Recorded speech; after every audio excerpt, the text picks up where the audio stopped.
Great, thank you so much, David. So firstly, thanks also to the America for Bulgaria Foundation, the Association of European Journalists, and the World Press Institute for having us here today. I think we can all agree that so far it's been a really, really fascinating day. I'm hoping we'll end on a fascinating note as well. Just a few words for me before we jump into our discussion this afternoon. And as David briefly mentioned, I've been working in and with newsrooms across Africa for the last 20 years or so now. And many of the newsrooms that I work with today are small community-based ventures. They are local journalism outlets. And I think the conversation that we're having in those newsrooms in Africa is the same conversation we're having here today in Bulgaria about local journalism, about news coverage that is specific to or is of specific interest to a specific community. It's a conversation that I think the news media sector is currently having on all levels around the world. It's a conversation about viability and sustainability. It's a conversation about disruption and survival. It's a conversation about how we can meet those rapidly evolving needs of our audiences in this changing world. And the conversation to me is particularly poignant and important for local news because it has been the most disrupted, the hardest hit since the internet came along and, well, I think we can all agree, essentially blew apart the business model that was supporting journalism. We're constantly being told to do more with less, or at the very least, to do more different. And we know the old revenue model has failed at this point, but we don't yet have a new model. One thing that's becoming increasingly apparent, though, I think, is that there is no silver bullet. There's no one-size-fits-all solution to this problem that we're facing. And it's important to remember that this is a vital problem that we need to deal with. When local news declines, so do communities. News deserts compound governance issues. People become less efficient and prosperous. Voter turnout drops. Costs of local government can actually rise when local news declines. And so local residents are then left without the critical information they need to live their lives and to prosper. And they also need critical information to stop the decline of their own communities. So we can't afford not to find solutions to this current crisis in local journalism, in my mind, for the good of our communities, the good of our profession, the good of our democracies. Against that backdrop, let me introduce you to our panel this afternoon discussing local journalism. As you, I think, already know from this morning, Brian Beutler, our keynote speaker, is the editor-in-chief of Crooked Media. That's a political media company in the US that specializes in podcasting, and it reaches millions of listeners every week. He's also the host of the news podcast Positively Dreadful, one of my favorite podcast names at the moment. And his journalistic work has appeared in a host of publications, including New York Times, Salon, and the New Republic.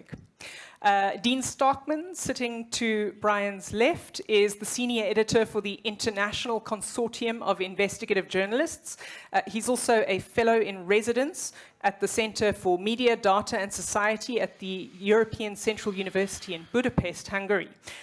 Dean is a media critic and analyst, an acclaimed author and an investigative journalist, and he wrote The Watchdog That Didn't Bark, The Financial Crisis and the Disappearance of Investigative Journalism. Previously, he also ran the Columbia Journalism Review's business section. Among a host of many other things that he's done in and about the media over the last few decades. And then finally, Emilia Dimitrova is the editor-in-chief of Sevlievo Online. Emilia, I hope I'm pronouncing it correctly. A news website here in Bulgaria that's dedicated to covering the Sevlievo region. Emilia is also the coordinator of the Access to Information program for the Gabrovo district here, and she's the winner of the Golden Key Award of Access to Information program for 2018. Emilia is also a contributor at Za Istinata, an independent online platform that fosters collaboration and training among journalists, and specifically among investigative journalists in different regions of Bulgaria. So thank you all again for joining us this afternoon, and welcome. I think I'd like to set the stage for today's discussion by starting with you, Emilia. You've been working in local news in Bulgaria for many years now, and perhaps you could give us, first off, an idea of the kind of the work that you do, the kind of work that you've been doing and the challenges and perhaps the opportunities that you've encountered here in Bulgaria.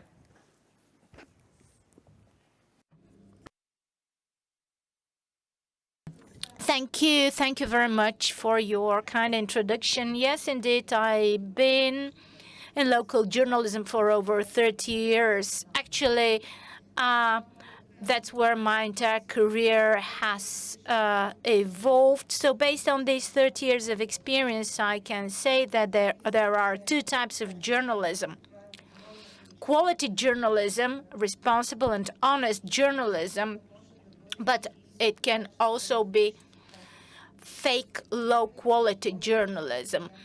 And trust me, there is no third type of journalism. The same is also true of regional journalism. Now, this division is very obvious in Sofia, although in the capital city we have a relative balance between the two. While deeper in the country, trust me, this balance has been hugely disrupted in favor of fake journalism. In the first category, we have those media outlets that investigate and publish and react and respond to reports from citizens. The second category comprises those media outlets that publish sort of PR content. So the former have to struggle to survive on a daily basis. And their survival is the result of the coordinated effort of editors and owners and journalists, while the latter have no problem with survival whatsoever because they enjoy public resources.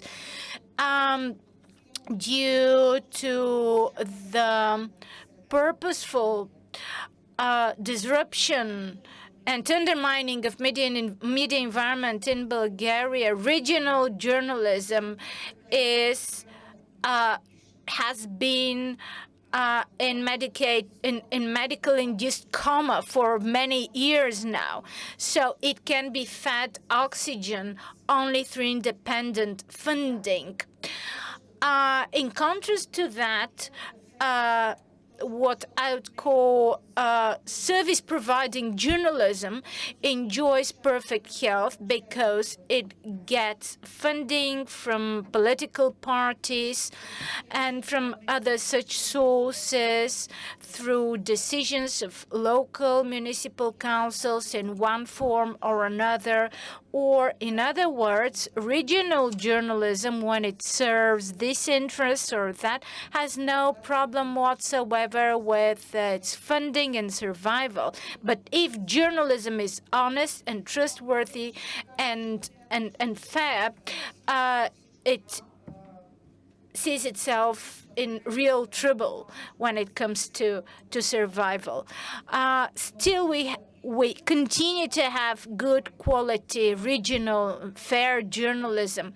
But in order to continue along the line of distinction between the two, let me give you one example, a story from a few days ago when on the website for regional journalism, investigative regional journalism for truth, this is how the website is called, it published one of my investigations, a story about the municipality of Sevlievo, where every 3 years we have public procurement tenders for companies, contractors in charge of cleaning the streets and the roads in the municipality. It turns out that with each new contract signed between the municipality and the cleaning and especially snow removal companies, each contract, the amount of the contract increases significantly. On the other hand, the successful contractors every year bid a smaller price for their service. It it doesn't look rational, but I can assure you that there is no mistake here. It is actually a matter of very skillful playing with the tendering criteria and procedures, and the result is that for many years the same companies are awarded these contracts at the expense of taxpayers, and based on official statistics from weather experts, every year we have less and less snowfall in the municipality. The local official newspaper, Rusice, has reacted to this story in the following way. The title is "The municipality provides over 2 million leva for cleaning the snow." And it lists the terms of the contract, the scope of the contract, and the message is that thanks to these huge investments, roads in the municipality will be clean of the snow and a lot safer. Now, it's a different issue that this story is not completely in line with the truth, because this 2 million doesn't come from the municipality. It actually comes from the state budget. But this is of no interest for us now. The focus is elsewhere. The editor-in-chief of this newspaper is a municipal councillor from the neighboring municipality of Gabrovo, from the ruling party, GERB. In addition, he's also the local coordinator for the political for this political party for the region. So I hope this makes it clear that such a person would have at their heart, first and foremost, the interests of their political party. And this takes us to the question, who is responsible for content in the media? The local media? Well, obviously, it's the editors and the authors of publications. However, I believe that a huge part of the responsibility for what gets published and what we read should come from the readers. So long as we have readers who tend to read, comment, approve, share fake texts that spread lies, we will continue to have these texts all over the place until citizens refrain from seeking responsibility from media outlets and editors and journalists for what they publish. We will continue to see media spreading fake news and fake stories.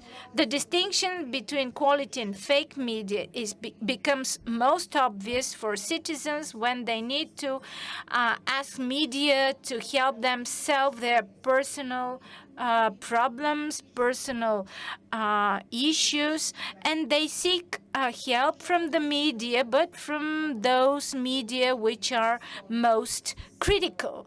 At the same time, they continue reading the tablet-styled outlets without any fact-checking. A year ago, at this same conference, Pervan Simeonov, the director of Gallup International, said something which is still true to this date.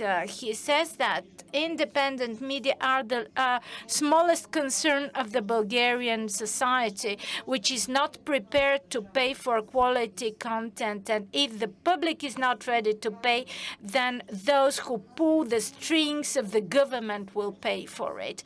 I have to say that not only we're not prepared to pay for quality content, we're not even prepared to check the quality of content. Our society is not prepared to distinguish between quality and cheap journalism. And it is a major issue because the Of course, probably the solution will probably come through regulation, but I do not think that the situation that we currently have should be seen as regulation at all. What I have in mind is that media outlet owners have the obligation to file annual statements, declarations to the Ministry of Culture, where they list their sources of funding and the beneficial owners of the media.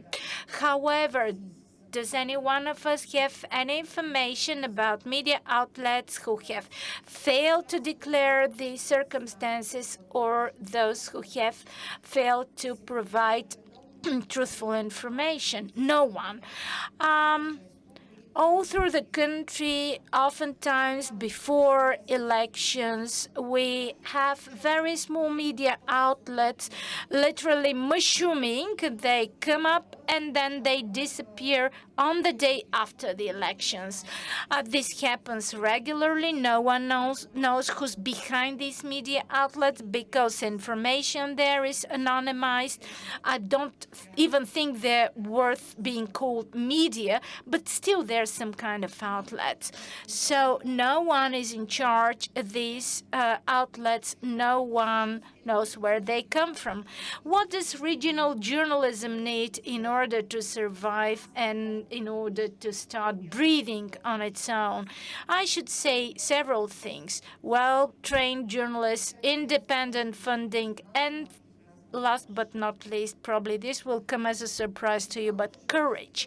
Regional journalism in Bulgaria has always suffered from a shortage of well-trained journalists because journalists with proper qualification and motivation are usually found in Sofia. This year we had a survey from the European Association of European Journalists in Bulgaria, which covers 204 journalists, and it reveals that 2 out of 3 work in the capital city. At the same time, no one is there to cast light on local issues. They're of no interest to journalists from big cities and from the capital city.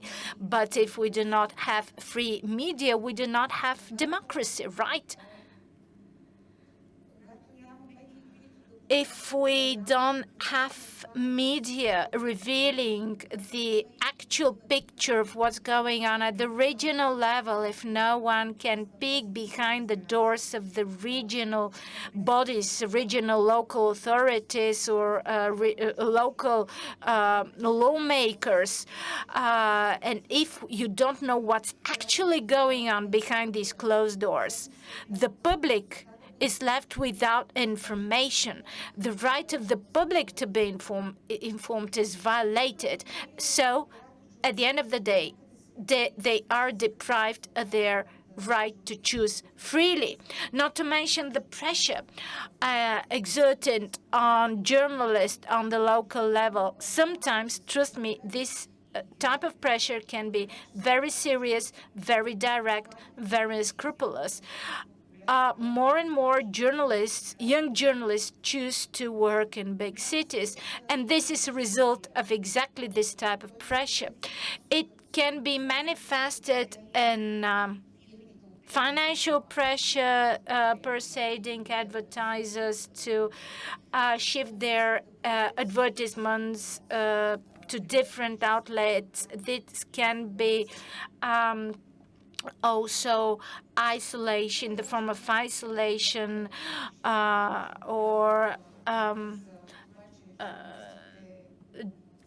many other ways. There is also one more thing which I need to mention along this line, and this is the lack of answer to the question, so what if you have revealed the truth for this or that? Because when regional media investigate and find out abuses and violations, institutions may imitate some kind of response, but still there will be something if this is done at the local level, at the national level. If the level is local, nothing happens. Nothing, period.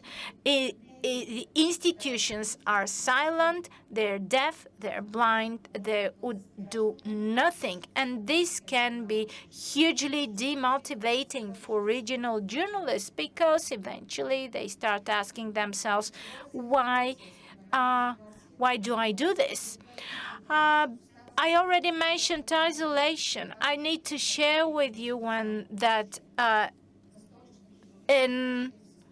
away from the capital city, there are many media across Bulgaria at the local level, which if they are very critical, they never get invited to public events, they never get press releases, and if they happen to send questions, they don't get any answers. Or if they do this under the provisions of the Access to Information Act, there is some slight chance that they might get something. But most often, this something is provided in such a way that it actually amounts to nothing. I need mention also the humiliatingly low pay of journalists locally. This is one very serious reason for this profession to be so badly depopulated. And now I'd like to look more closely, without taking too much time, at something which I just mentioned as a reason why while young journalists opt in favor of big cities rather than smaller communities. I mentioned the low pay, I mentioned the harassment, I mentioned the campaigns against journalists. I am part of the team behind the website called For Truth. And as part of this team, I have seen how powerful the backlash can be coming from those who have been affected by such publications. Diana Zhelaskova, fellow journalist from Schumann, one of our authors, and also the owner of a radio website. Some time ago, Diana revealed how even police bosses in her region would go get guidance and advice to local, not notorious figures, father and son, Balzar, Yahya, and his son. Two persons who are literally in control of life in the community of this region. And when Diana made her findings known, a very disgusting publication against her appeared, accusing her, stating that she was the head of a local crime group and that she was involved with local businessmen, forcing them to publish their ads on her website. The publication went further to state that Diana would go from one businessman's door to the other all through the region to asking these businessmen to publish their ads on her website. This led to her friends starting to call her and asking whether they will be called to give testimony to the court. This is the bad news. The good news is that she had already won the case at first instance, and I hope that this will have a successful end. Diana Popova was the another such author last year at the beginning of the COVID pandemic. Probably you remember in Bulgaria there was a lot of talk about Delan Pesky and his generosity towards Bulgarian hospital. And Vanelina, this colleague of mine, sent around a few questionnaires to hospitals for which there were claims that they had received such donations from Mr. Penesky. Even before her publication was out, in three of Mr. Pesky's media outlets simultaneously, a huge campaign was launched against Vanelina. The only true thing there was her name, the way it was written. When Vanelina's publication came out, it turned out that Mr. Pesky was not the generous donor. Instead, he was using other companies, property of other people, and not everything around his donations was exactly legitimate. But the blow dealt on Vanelina indeed made her fall silent. In the spring of last year, Vanelina again was summoned to give testimony in a pretrial proceedings for vote buying in a smaller municipality, and it turned out to be a very classical form of intimidation, because it turned out that it had nothing to do with her publication, and her publication was an analysis that had nothing to do with the pretrial proceedings in question. Still, she was called by the local police authorities to give testimony. And the last case, which I believe is a very poignant illustration of how local journalists in Bulgaria are dealt with. This is Mr. Petov, who is another one of our authors.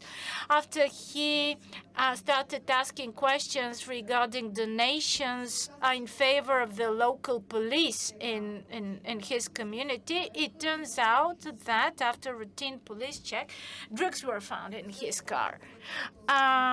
Eventually, the prosecutor found out that he has been framed, but this didn't prevent his name from being spread around as the name of someone involved in the possession and dealing in drugs.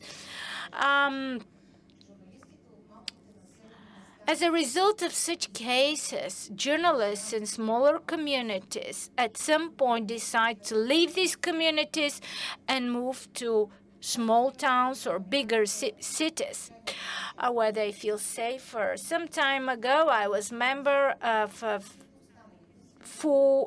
team of four journalists. Currently, I'm the only one who is still in this team. The other three are no longer working as journalists. So the motivation of the owners of small local media outlets is the only thing that keeps local media alive in this country. Their courage, however, is made mostly visible in light of the severe shortage of funding for this media, because they keep demonstrating how it is possible to survive on less and less, simply because they have the courage to stand up and find facts and seek the truth in each and every individual case. And now I'd like to say one more thing and go a bit further when it comes to truth. Some time ago, and it is also my own recipe for dealing with the isolation, overcoming the isolation to which local journalists are subjected. Some time ago, Spasov, Capital and Dnevnik correspondent in Burgas, set up the website For Truth. He not only set it up, but it made it an avenue for local journalists to publish and investigate. He didn't stop there. He created a network of local journalists, a network of people who have never before heard of each other. We didn't know each other. And from there, we turned into a team. We started sharing with each other. We started seeking each other's advice and experience. And as a result of all this, a lot of powerful investigations and publications came to exist. Some of them published even in the most influential and respected Bulgaria media at the national level. So yes, education is important, qualification is important, courage is important, especially in this type of journalism. But when you have a strong backup, when you have a strong team, whether they are hundreds of miles away from you or physically closer, you really have someone you can always rely on. Of course, this is only made possible with the strong support of America for Bulgaria. I know that local journalism in Bulgaria has a future, and I know that it needs to be supported because it deserves it. Thank you very much. Emilia, thank you so much for that. I think it's a really important distinction to make, that one between what real local journalism looks like and what sham reporting is. It's a really important point to make. And it becomes even more clear in that context why it's so crucial to support organizations who are doing the real journalism and to build trust with our audiences so that they come to us rather than to these sham publications. So Brian and Dean, I'd like to bring you guys into the conversation now as well. And building on from what Emilia's been talking about, she's mentioned many issues, especially the issues of funding, training, collaboration and support. And I suppose to kick off the conversation around this, I'd like to ask each of you the same, a different version of the same question, if you will. Dean, perhaps I can start with you. What I'm trying to understand is what the problem is we should be solving for in local journalism. You've said before that journalism in general suffers from an acute lack of money. Do you think it's fair to say that money is the biggest problem in local journalism? In a word, yeah. I mean, right. So we're sort of 15 years now into this business model crisis, and there are people who actually studied it, and journalism globally, certainly in the U.S., was primarily a byproduct almost of the advertising monopolies that local newspapers had on their cities, right? And and digital and print ads were very lucrative, and the profit margins of local papers were ridiculously high. And they were Google level and Facebook level highs in the mid-30s. And you know, that was we now realize, as older generation or whatever, realize that this was a moment in time that was ephemeral, sort of a quirk of history, and that has now kind of given way. So since 2000, basically the newspaper's unraveling has been traced to the second half of 2007, when Google became sort of mainstreamed and Craigslist began to take, and so and print ads make no sense in the digital sort of context. And of course, the great financial crisis of 2008 also gave us this massive cyclical crash in advertising, which has propelled the secular crisis that we're sort of living in. So when a lot of the discussion about Bulgaria applies everywhere, everywhere. You talk about concentration of media workers in Sofia. Well, they're all concentrated in New York and Washington, and the collapse of the print advertising model driven has basically hollowed out local newspapers across the United States. I came from that milieu. Those were my people. My first paper was in Alabama. The second paper was in Rhode Island. The Providence Journal, where I worked, it's like a walking tragedy today. I mean, it just breaks my heart to look at something that was this important and powerful regional institution now become essentially fodder for a vulture fund.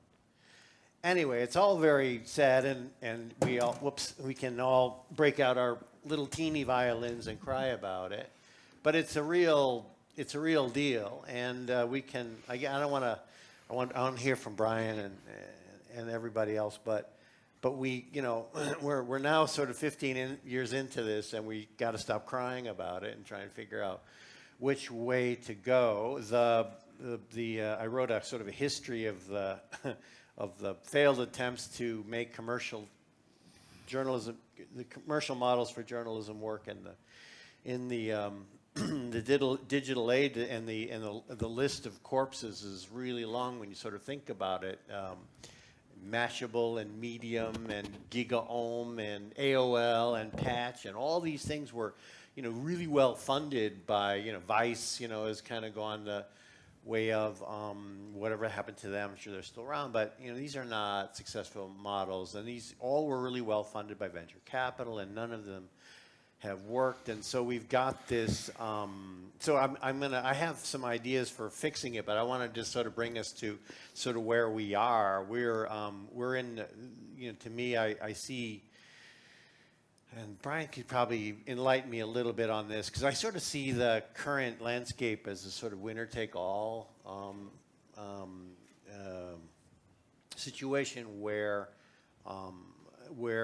a handful of exceptions prove the rules. So the New York Times has been very successful in growing its subscriber base, but I would argue it's at the expense of the New York Star Ledger and everybody else who wants to, who would be otherwise subscribing to that. And the Washington Post has had some success, but at the I don't know if it's at the expense of, but I do know that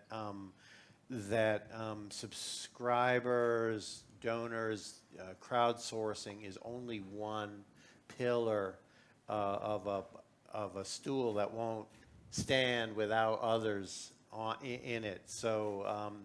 So we're in a place where, sort of it's a money problem. I mean, because whatever the courage we're looking for, and ethics and professional practice that Brian was talking about in his keynote, and all of that, first you have to have the bodies in place to be doing their jobs, to be having what they call, a scholar named Ricardo Gondor calls stable platforms of journalistic production. We need stable platforms of journalistic production, reporters with time on their hands who can get into trouble, good kind of trouble, and report the news at the city hall, the police station, the school board.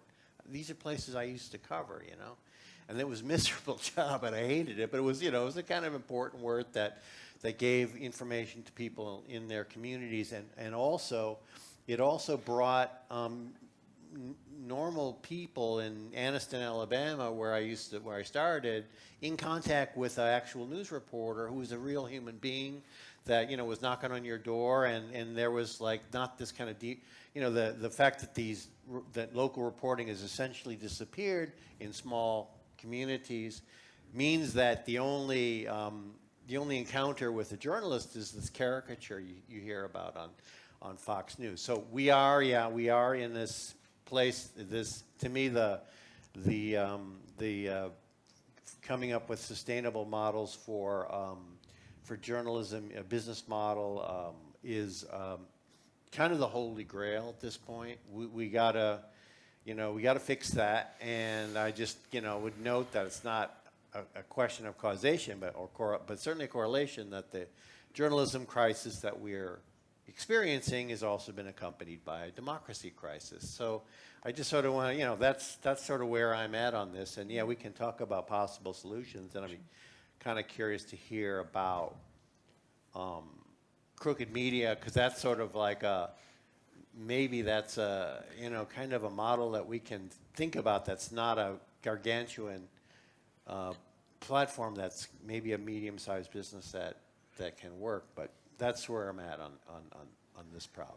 Yeah, so Brian, perhaps you want to pick up and roll with that and just tell us a bit more about how crooked media is making it work, as it were. Sure. So one of the advantages we have is that we don't specifically do local journalism. We are national in scope, international for some of the content that we make, and that provides us scale.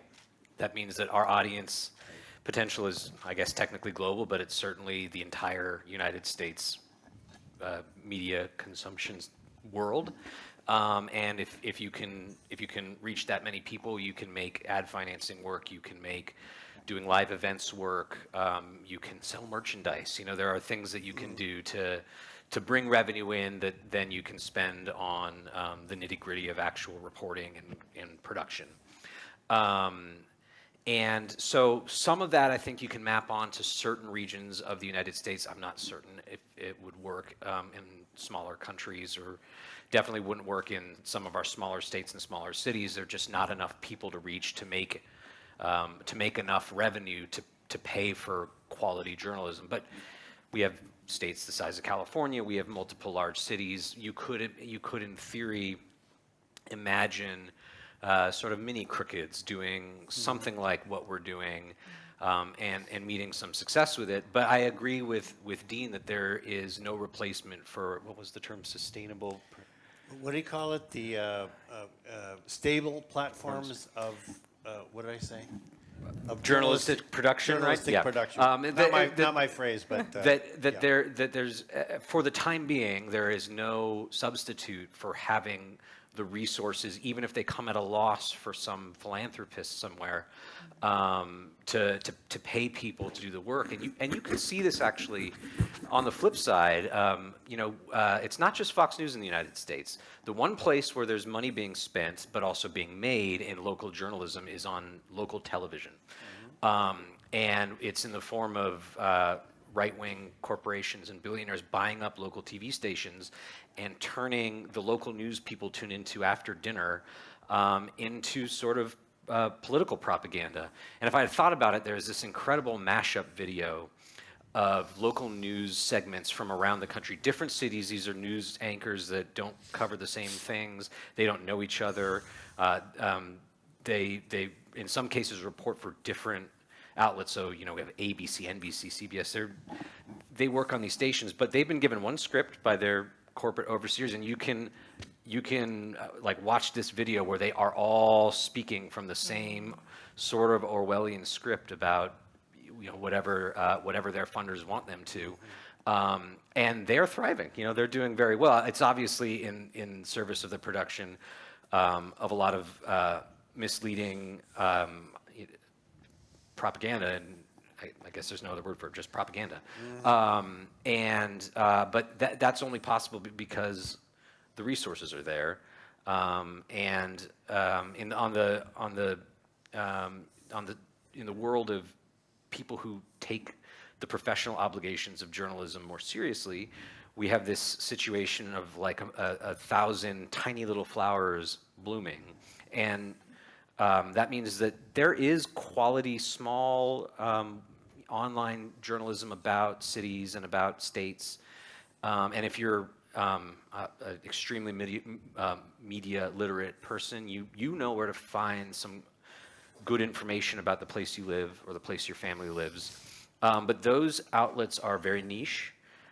They don't have the distribution required or the visibility required to, for instance, break open a public corruption scandal in their cities.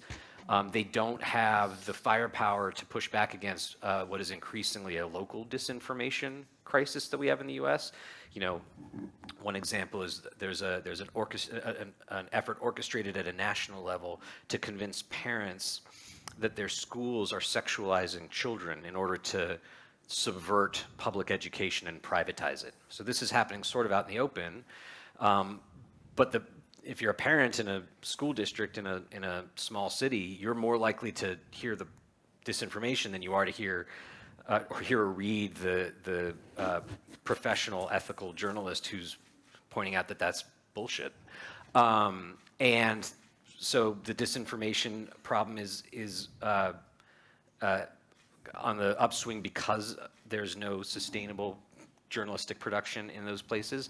And those little outlets are, you know, to call back to the last panel, are more vulnerable to anyone who wants to make trouble for them or put them in the crosshairs of a lawsuit.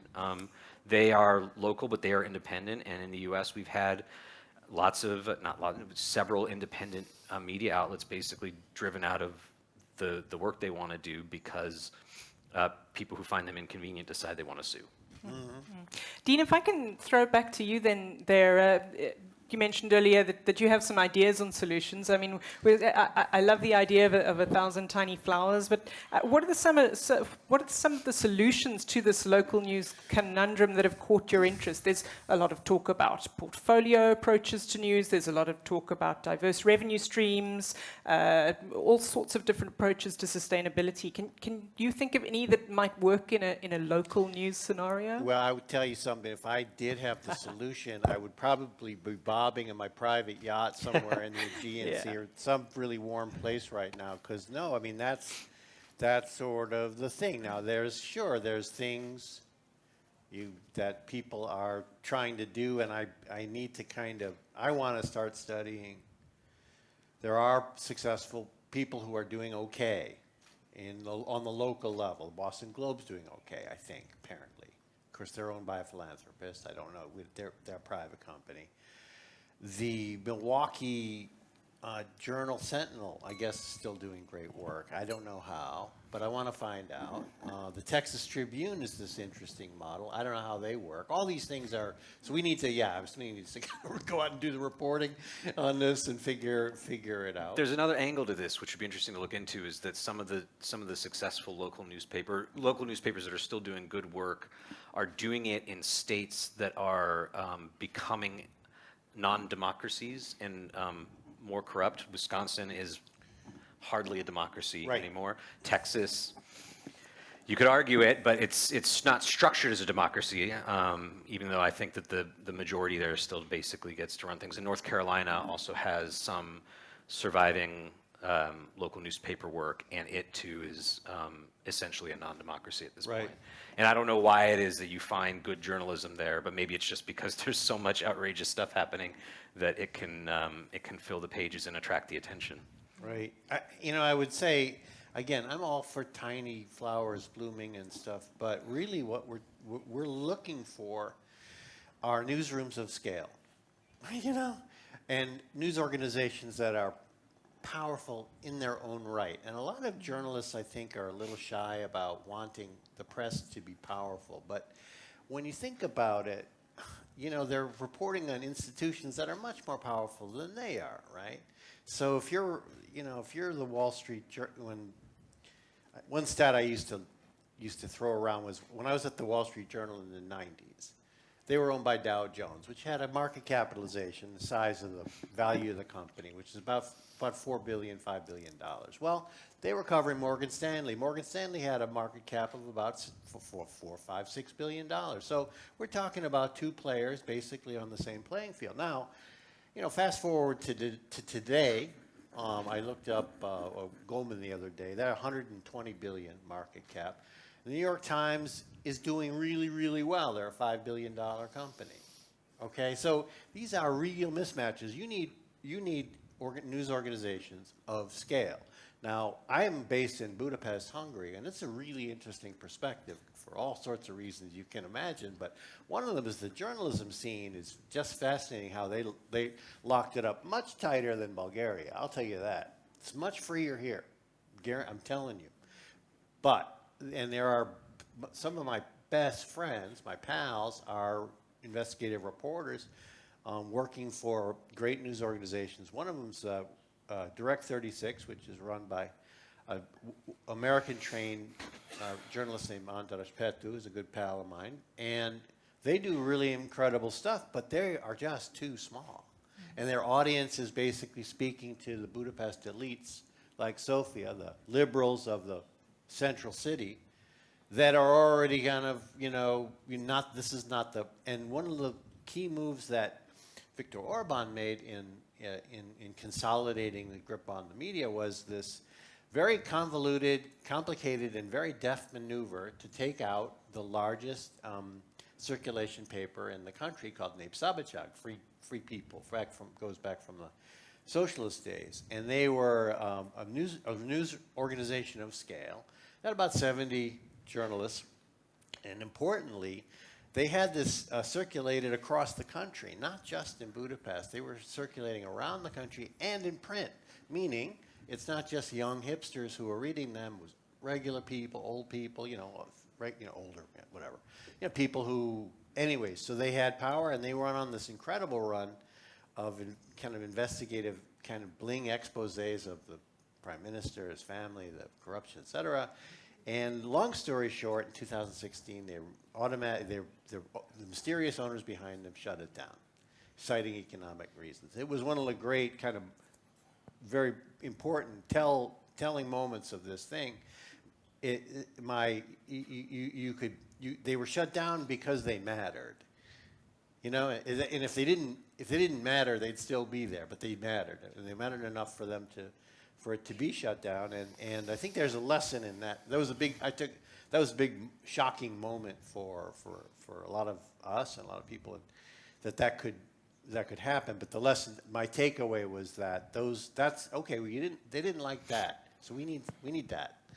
We need that meaning not just a news organization doing courageous, heroic work on a small scale. You need a fairly sizable news organization with resources and the reach, mass circulation, to kind of move the needle of public opinion. And that's sort of where it's at. Now, you asked how we get there, and I could tell you, but I feel like I need to come up for air and let somebody else talk. Well, I suppose one of the things that, one of the models that we could look at further for local news, when we talk about power and we talk about almost consolidation of power, you've got hugely consolidated power on the other side. Perhaps a consolidated power model in the journalism side might work as well. Emilia, I'd like to bring you back into the conversation here and ask you for your insight into how powerful collaborations can be and how vital they are to the local news sector. You dealt with it in your presentation to an extent, but that seems to me like one way that we could start to really push back against power by working together to form a whole that's perhaps greater than its parts.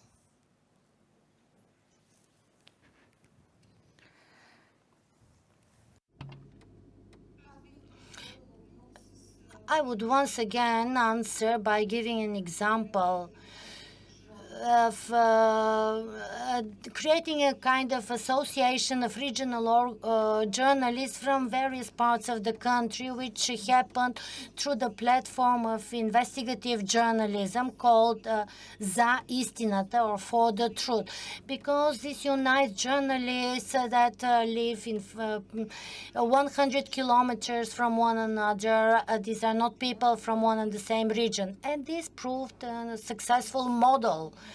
And if we have to reduce the distance and get concentrated on some territory, a regional center or a municipal center, I don't think that such type of collaboration would be possible.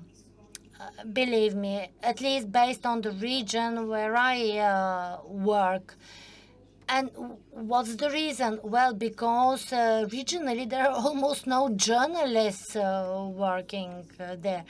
Last night we spoke with the team of the platform for the truth. Even in big cities as Burgas or Varna, we have only one print newspaper. And in Sevlievo, which is 26,000 population, there is also one print newspaper. So there are no media, there are no journalists working for the media outlet. And if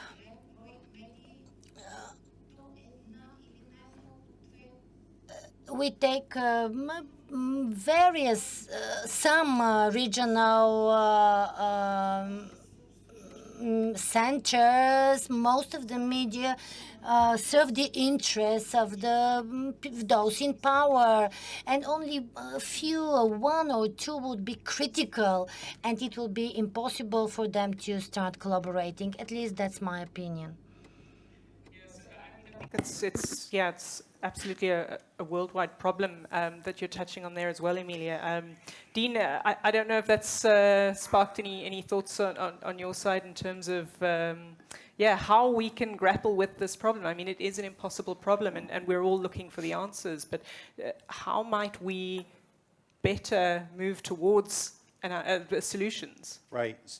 I work for the International Consortium of Investigative Journalists, the longest, most unwieldy named organization on the planet, and but we do the collaboration, so it's our business, and I can testify that it's not a model per se.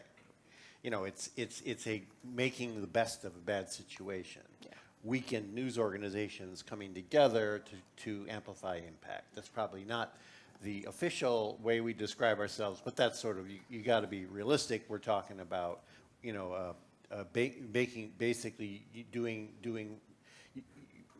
using the tools the internet gives us to try and to come up with ways to increase our impact. But really, right now, I think the menu of options for creating money, making the cash registers ring. Because at the end of the day, that's what we have to do. That's where my head is at. And you know, there's going to, you know what, it's limited. It's ads, it's subscribers or crowdfunding, it's events, it's merch, right? It's philanthropy, which is how we keep the lights on. And and I've kind of, all of those things, and so and then there's one other one I think we got to, save to the end. But all those things is like, it's not like you don't have to choose, you know, all of the above.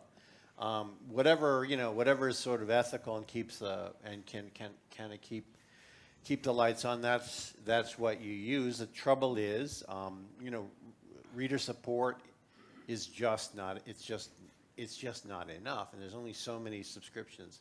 I have like 5 subscriptions, and that's too many. You know, yeah, I mean, the huge problem, I think, there is in so many communities that desperately need local news, they don't have the resources to support a local news organization. And that's the cold fact. After all sort of said and done, and you know, certainly, you know, and you've got to be resourceful and use all sorts of all available means. Philanthropy really is, you know, it's not really a model, is it? It's just people giving you money.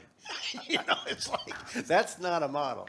So that's like, I'm asking you for money and you give me the money, and then I go, and the next 3 years comes around and they ask for you again, and they look at you and say, are you back again for more money? And you say, yes, I am, and they decide whether. So that's not a commercial, that's not a real value proposition from my point of view. Long story short. It looks like Brian might have a slightly Well, different... I think there is something to be said to appeal to the humanity of people with the means and the wherewithal to finance local journalism. So, for instance, a few years ago, there was a movie in the U.S. Called Spotlight, and it's the true story of how the Boston Globe broke open the story of child sexual abuse in the Catholic Church. the editor of the Boston Globe at the time eventually went to the Washington Post, which would probably be in worse financial shape today were it not purchased by a billionaire, the owner of Amazon.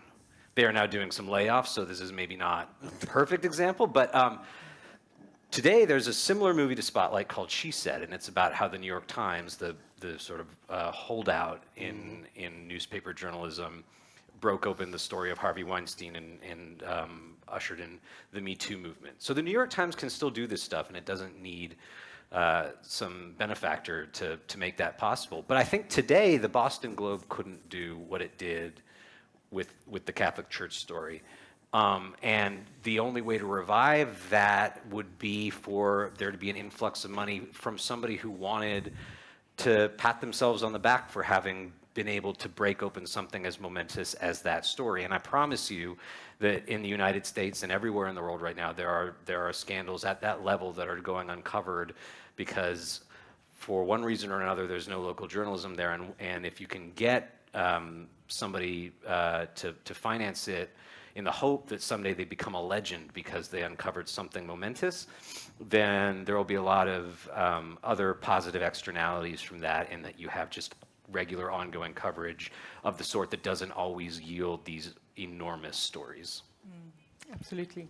So, Dean, I have to go back to you. We're unfortunately running on a tight schedule, but I do have to return to the teaser that you threw out to us a little earlier. You said you had one final suggestion on solutions. That Yeah, you I wrote a paper with a pal of mine, Ryan Chittum, about basically reviewing all the failures of commercial models, basically saying let's give up, and we have to go with public subsidies.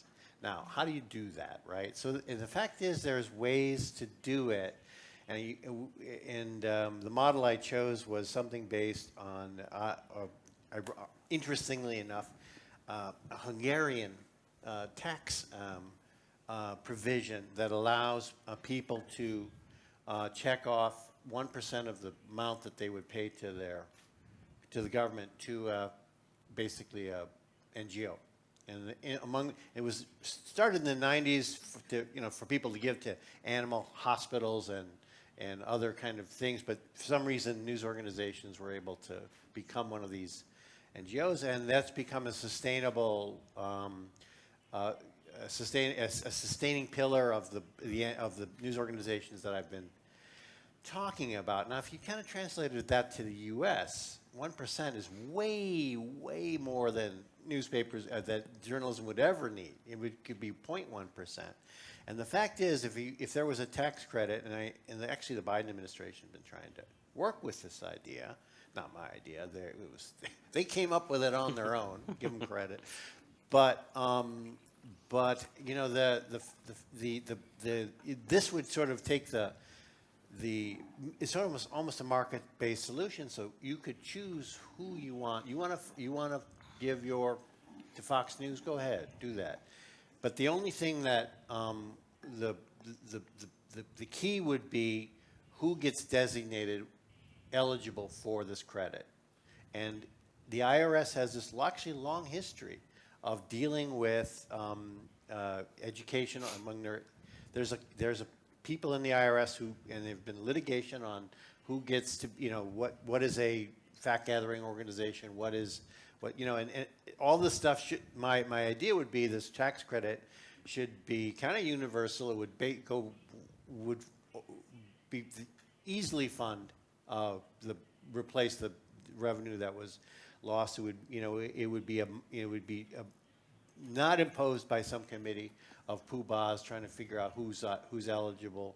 The only thing would be this: you'd have to have some transparency about this. The tax the body within the IRS who decide who is eligible for this thing. And to me, I would elevate that committee, make them well known, their deliberations be very public, and once that was implemented, you would, there's what's the cold truth about it is it wouldn't take. We came up with a figure about what would it take to get back to where we were mid-2000s. I can't remember exactly what the figure was, but it's not a huge number. It's not an enormous number. few billion, couple billion, something like that. And in the U.S. context, that's not a lot of money. And the fact is, you know, Bulgaria would need fewer, small country, you know, whatever. But again, when you're looking at that public subsidy model, you know, the problem becomes a lot less daunting, you know, than trying to scramble around asking rich guys for help or doing the heroic crowdfunding or whatever else you're doing. So really, in the end, I kind of haven't given up on commercial models, but I do feel like let's just solve this problem. Stop hand-wringing about it. You know, you know, and we can have arguments about who's eligible. That's fine, but let's just move to that new thing. And if one day that, you know, somebody comes up with a commercial model for things to thrive, then, you know, we could repeal this credit. And the only other thing I'm going to mention is somebody's been pointed out to me this provision. I only mention it because it's also a bill pending in Congress that's modeled on this Australian provision that's really kind of convoluted and strange. You wouldn't think it would make any sense at all, but the idea is that it allows basically news organizations, even if they're owned by private equity or evil people, to come together. And it sucks that it benefits private equity and, you know, and evil people, but to come together and negotiate as a group, and basically suspending antitrust laws in Australia and in the U.S., and negotiate with Facebook and Google, the platforms, over. And the way it works is that this coalition makes its offer. The platform makes its offer, and there's an official media editor who doesn't split the difference. He chooses one or the other. And it sounds like this, you know, doesn't make, you know, I completely zoned out on this when the debate was going on in Australia, and now I see but apparently the data show that it's just absolutely ridiculously successful in Australia. They've been hiring people in droves across the country. It's like, okay, I don't really care. I mean, any port in the storm as far as I'm concerned. So there's a bill before Congress right now that would basically empower news organizations to. There are a lot of critiques on the left for this, for the reasons I just described. Probably critiques on the right too, but this is a thing that another kind of you know, interesting thing that makes, you know, that could work to actually generate real revenue for newsrooms, and that's those are what I would throw out there. Great, thank you very much indeed for that, Dean. I do want to throw the conversation out to everyone else in the audience as well now. So maybe some questions, comments around local news before we wrap up for the day. Any questions for our panelists on how we might approach or think about the future of local journalism?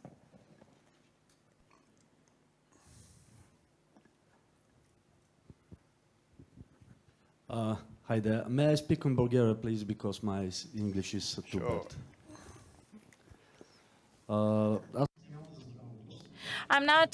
I do not have a question. I'd rather want to make a comment to what Emilia just shared about the regional level. I'm editor-in-chief of the Pottepeto media outlet based in the second biggest city in Bulgaria. And over the past year, I have witnessed there another type of coming together of a small, big mainstream media and the vast number of small mainstream media in our city. And they come together in order to prevent the disclosure of an important piece of information, important to the local community, such as, for example, the demolition of a very important historical and architectural building. It was called the tobacco warehouse.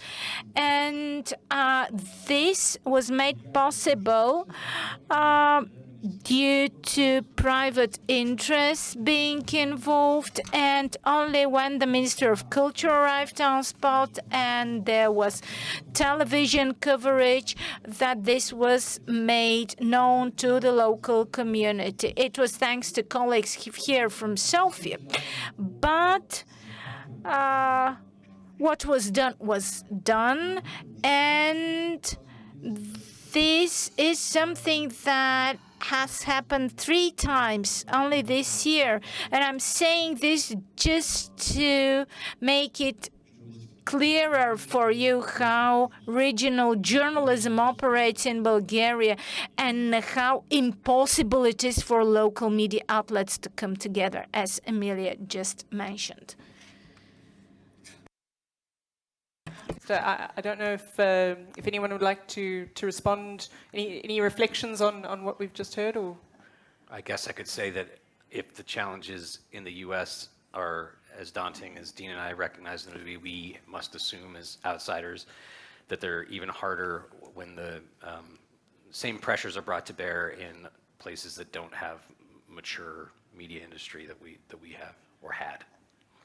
Yeah, I suppose is the problem. Dean, anything to add from your side, or? Yeah, I mean, it is tougher in a small market.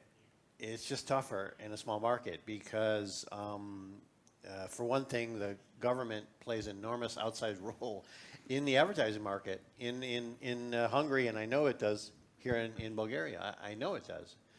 And the government also has ways to bring pressure to bear on private media or on people who would make them reluctant to advertise in, independent media, and they make their preferences known. So it's, and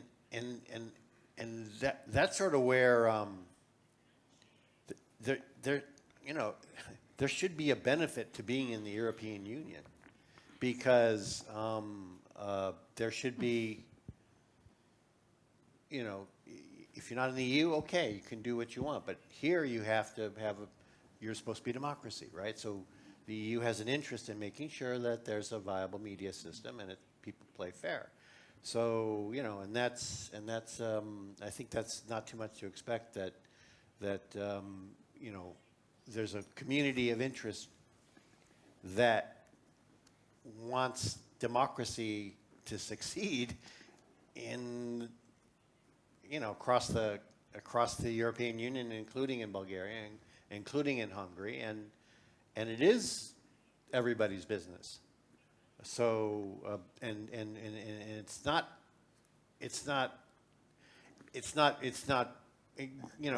logically it's not okay for the EU to just throw up its hat and say, well, it's a small market, they can do what they want. That's not how it goes. So the fight should be both local, but also there also should be a European Union-wide scrutiny of the market here and really across the continent. Any other questions from the audience at this stage? Anything else? We covered everything, and probably solved it anyway. Oh, absolutely. That's exactly where we were hoping to leave it. Yeah, I think just as a closing comment from my side, I think this issue that we're grappling with local news is such a multi-headed hydra that we urgently need to get our heads around. I think all of our panelists are very sort of open about how I don't think anyone has a solution, and the only thing we can do is to keep pushing to find those solutions. It's more vital now than ever to find those solutions, and this perhaps is a start of a conversation about this incredibly difficult problem that we just haven't got the tools to solve as yet. Even in the best democracies and even in the strongest countries. So yeah, there's a long way to go on this, I think. If there aren't any other questions, though, I think I'm going to wrap up the panel for the afternoon. Yeah, thank you. Appreciate it, Thank you Camilla, so and the much. rest of the panel members.